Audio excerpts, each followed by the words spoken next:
Anyone that's walking on eggshells in a relationship is not really living. They're reacting to life and reacting in a way that really robs you of so much happiness. Think about it. If you're walking on eggshells, your whole mental capacity is focused on the other person. What do I have to do to make them happy? What do I have to do to make sure that they don't get angry? What did I do wrong? Well, how are they going to react when they get home? What's going to happen if they see this? That's the whole thought process of somebody that is walking on eggshells. There's no time to think, how do I feel? What do I need? What makes me happy? There's no time for that because all of your focus is on trying to find the formula of doing, saying, feeling, thinking, or being the right thing so that this other person is happy. Living like that is not a happy place to be. So in today's video, I really want to talk about why we wind up walking on eggshells. We're going to look at the toxic person that creates it, but we're also going to look at ourselves as to why we wind up allowing that. If you are wondering if you're walking on eggshells in your relationship, you can ask yourself some questions. Do you get tense and dread the moments before your significant other comes home from work? Do you feel like their attitude is like a dark cloud that spreads negativity all around them like contagious poison ivy? Do you get yelled at for minor things that don't merit the degree of anger that's dished out? Have you noticed a change in yourself? Maybe at one time in your life you were calm and relaxed, but now the relationship has changed you and you constantly feel guilty as if you never do anything right. You feel responsible for the moods and behaviors of your partner. You're now second guessing yourself. You don't trust your actions or even your thoughts because nothing seems to make sense, and no matter how hard you try, you still can't find that secret formula to make that person happy. If this resonates with you, you're going to want to watch this video. My name is Michelle, and I help people break through subconscious programming so that they can wake up and start living an empowered life. We're going to start with why we wind up walking on eggshells, what the process is, why we fall into that, and if you watch to the end, you're going to get some amazing tips on how you can begin stopping it today. Why we walk on eggshells. So we could spend our time focusing on the other person. We could say we walk on eggshells because no matter what we do, this person is angry, or they seem to find fault with everything. They have a bad temper. They don't know how to be happy unless things are a certain way. We can make excuse after excuse by looking at the other person's behavior. And the truth is, it's true. Part of the reason why we're walking on eggshells is because we are with somebody that's like that. But here's the thing, if we think that one day that person is going to change and then we can get to stop walking on eggshells, then we might as well just wait until the day we die because they aren't going to change. And focusing on their behavior is not going to help the situation. If anything, it makes a person feel helpless, right? Because we are walking on eggshells because of what they do and how they are, which in essence, we're saying we have no power to change it. It's because of them. So we're going to examine a few reasons why we walk on eggshells due to our own personal behavior. Okay, this might be new for some of you.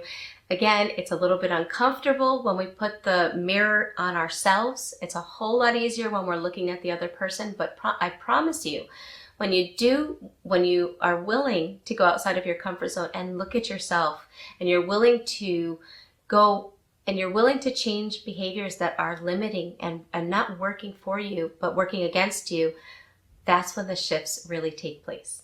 Okay, so one of the reasons why we wind up walking on eggshells is because of our unhealthy attachment to the person that we're in a relationship with. In a way, we've put ourselves in our own homemade double bind scenario. Again, you guys are probably used to me talking about the narcissist or the toxic person doing double binds on you. And they do, but we're putting them aside for a moment, and this double bind we put on ourselves. The double bind is the damned if you do, damned if you don't scenario, right? The double bind is this thought that we can't change the dynamics, we can't give up, we can't stop trying, we can't get out of that hamster wheel, because even though it's really, really bad at times, when those bad times are over, it becomes really, really good. So we have this unhealthy attachment to those moments that the abuse is let up. There's a let up of abuse. It feels good. And so we hang on to those we endure that bad behavior. We walk on our eggshells, waiting for those moments where we're on the upswing and everything is good. Then it happens and it's a cycle, and we're stuck in that cycle, waiting for those good moments. There's a thought that we need to tolerate those bad moments so that we can get to those good moments. And that thought is usually fueled by some beliefs that we're going to talk about right now. One belief that causes people to walk on eggshells or continue to walk on eggshells for a long period of time is this inner belief that it's their job to fix the situation. And that if they can't fix it, somehow it's a lack in you. Somehow there's some kind of a belief that you think you're a failure if you're unable to fix the situation. That's a belief that normally was instilled in childhood, and then this toxic relationship just strengthened that belief. The problem with that belief is that it keeps you in that hamster wheel, because you're taking all of the responsibility on yourself to make these changes, to make it work. Without realizing it, the relationship is no longer 50-50 or 100-100 with both parties giving 100%, but it's literally you're doing everything, the other person's doing nothing, and the fact that it's not working out is your fault. The other belief that keeps us in that cycle of unhealthy attachment, there's a belief that we think that there must be something wrong with me to not be able to make this relationship work. Again, it's taking full responsibility, and you're looking at yourself as if you are the sole responsibility of making it work. Something else that keeps someone in walking on eggshells is the belief that they don't deserve better. Again, this may be a subconscious belief, but it stems from having a lack of self-love, a lack of self-respect, self-identity. And so because of that, because you don't love yourself in a healthy way, you tolerate unhealthy behaviors because you don't have a healthy relationship with self. Okay, that's one of the reasons why we wind up walking on eggshells and not seeing that we have the power to break free of it. And the last thing that I wanted to mention, and this is not an all-inclusive list on why we walk on eggshells, but these are some of the main reasons. The other one is fear. Fear of seeing someone else angry, fear of seeing someone else upset. And again, this is a subconscious belief that stems from childhood. Probably when you were a child, you weren't allowed to do anything that made the other person upset. And so you have this fear instilled in you, and the anger of the toxic person in your adult life is waking up that fear that you felt as a child. And so it's very overwhelming. So those are some reasons why we wind up allowing ourselves to walk on eggshells, right? We know that the toxic person is creating the situation. It's not our fault that they are creating this horrible, difficult situation. But there comes a point where we have to realize that there is something we can do about it. It isn't just them causing this. There are changes that we can make that can help us to feel more empowered. So if you're ready to start making changes in yourself, right, and you want to change the dynamics of your relationship, again, we can't change the other person, but we can change ourselves. And if you're ready to do that, here are the tips that I have for you. The first tip is recognize that you do not have to take responsibility for someone else's emotions. Now, in a healthy relationship, it's normal to care about the other person's feelings. It's normal to want to go out of your way to make the other person happy. The problem with toxic relationships is that the toxic person chooses ugly, difficult, and abusive behavior no matter what you do. So it's really not your fault that they're acting this way. It's nothing that you're doing, but they want you to think it is. So you have to start realizing that they are allowed to be nasty, to be negative. They're allowed to be angry and upset if that's what they choose. If you're not doing anything to cause them to feel that way, and that's how they are choosing to be, then you have to recognize that you can't control them just as much as you don't want them to control you. You have to give up that thought that it's your job to regulate their feelings, because it's not.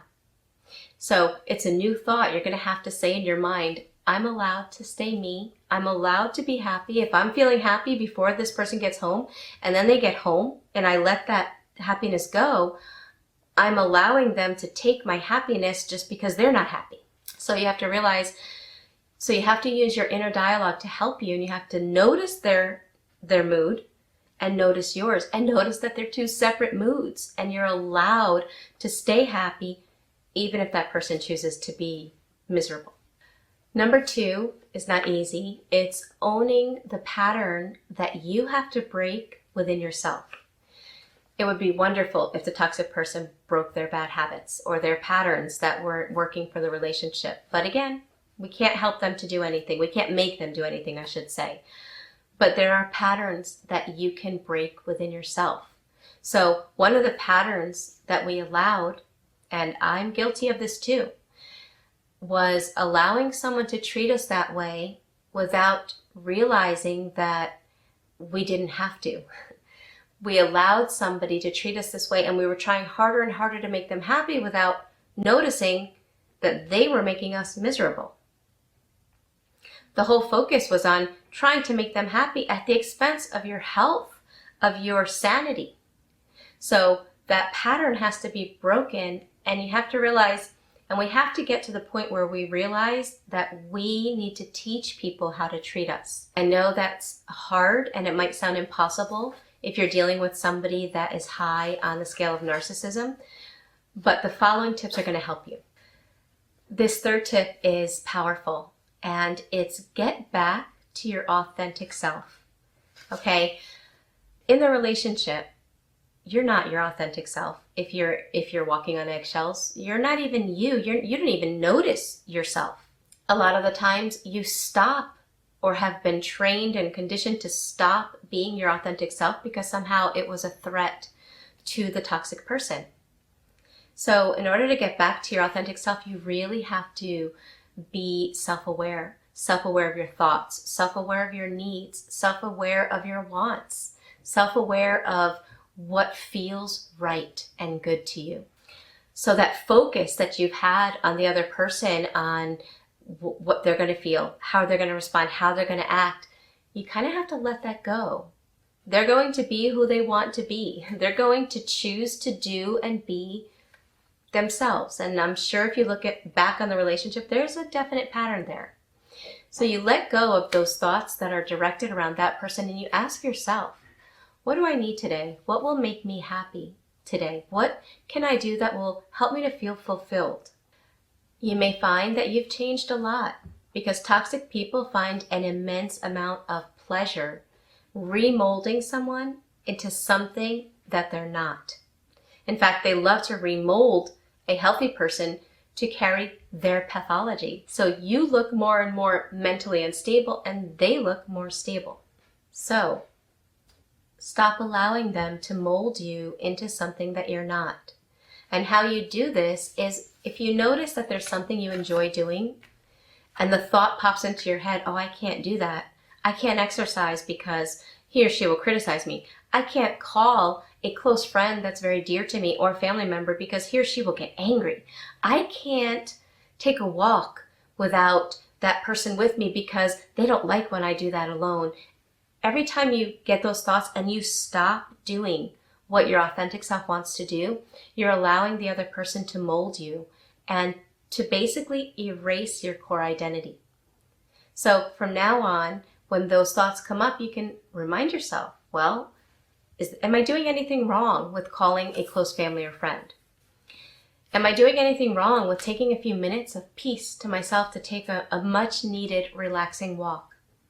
If the answer is no, but you still know that the other person's going to get upset, remind yourself They're allowed to behave irrationally. They're allowed to view that as bad. You wish they didn't. You wish they were more reasonable, but you can't make them be reasonable. So they're allowed to view it that way if they want, but you're still allowed to live life as your authentic self. You're still allowed to do things that don't hurt other people. There's nothing wrong with what you're doing. It's just that they're good for you. These things that you want to do are healthy for you. You don't have to give up those behaviors in order to try to stop somebody else's irrational anger. A lot of people that are watching this video no doubt are still in the relationship with a toxic person and could still feel a lot of love for this person, right? And there's no one that should judge that. Sometimes what stops a person in that situation from changing their behaviors is because they think that by doing that, by changing the dynamics, that they're not being kind and loving. But think about it. You are being kind and loving. You're just being kind and loving to yourself as well. And you don't have to change these behaviors rudely. You don't have to raise your voice and say, well, I'm allowed to do this, and you're screaming at the person. That would miss the purpose. You can detach with the strength of love and kindness. There is more power in putting down a boundary from a grounded place inside as opposed to like acting out your emotion and being out of control. So remember, you can state you can be yourself. If the person gets mad, you don't have to match their anger. You don't have to get sucked into an argument. You just stay grounded with what you know is right within. Something that will help us to stop, something that will help you to stop walking on eggshells is when you accept the reality of the situation and you make a commitment to live in real time, not in future, not when everything horrible ends and those brief moments of passion or happiness that come and leave and come and leave and you're always looking forward to them. No, that's going to keep you in an abuse cycle. Make a commitment to live in real time, in today. Make a commitment to accept the person as who they are and not who you wish they could be or who they showed that they were in the beginning. Now that's not an easy concept, especially if in the beginning we had a really beautiful version of this person and now they're not being that. We want that back. But there comes a point where we have to look at the pattern. We have to look at it and realize that this is who they are. That was a facade. That was like a fake worm on a hook for a fish, right? That was to fool and lure you to get hooked. But that's not who they really are. When you finally are able to accept the reality of the situation, you can start handling it in a more grounded way. The next tip is having boundaries. Having boundaries with yourself and the behaviors that you're not willing to go into, or the lines of your behaviors that you're not willing to cross, and having boundaries for the other person and lines that you will not tolerate them crossing with you either. So some boundaries that you could have with yourself are, I choose not to raise my voice. No matter how hectic and crazy the other person is reacting, I'm in power of myself and I choose not to imitate that. I choose not to lose my cool. I'll breathe. I'll keep myself relaxed and grounded despite the difficult situation because I don't want to be that way. I don't want somebody to push me outside of the bounds of who I really am. Another boundary is I choose to allow myself to govern my own moods. In other words, if I'm happy and somebody near me is miserable, I won't soak up their misery or I won't sacrifice my happiness to please them. I will allow myself to feel my real emotions. Boundaries that we can set with the other person is the second they are raising their voice, we can shut down the conversation by refusing to get sucked into it. So they're raising their voice, you can simply say, while you're speaking like this, I refuse to be involved in this kind of conversation. If they're yelling, if they're saying mean things, if they're insulting, if they're name calling, you can refuse to engage. I'm sorry, this is not a healthy conversation. I refuse to engage in this conversation. You know your one sentence statements. I put them up all the time. You're allowed to be angry if you want. You're allowed to see it that way if you want. If you can choose to be upset and in a bad mood if that's your desire. I choose to see things differently. In other words, you say things that keep you from over-explaining, unnecessarily apologizing, or from feeling guilt that you don't deserve to feel. Another tip to help you to stop walking on eggshells is to heal and overcome the triggers that are awakening those beliefs in you that we talked about in the beginning, like the belief that you need to fix it, or fear of conflict, or thinking that it's your fault or your responsibility to have to be responsible for everything.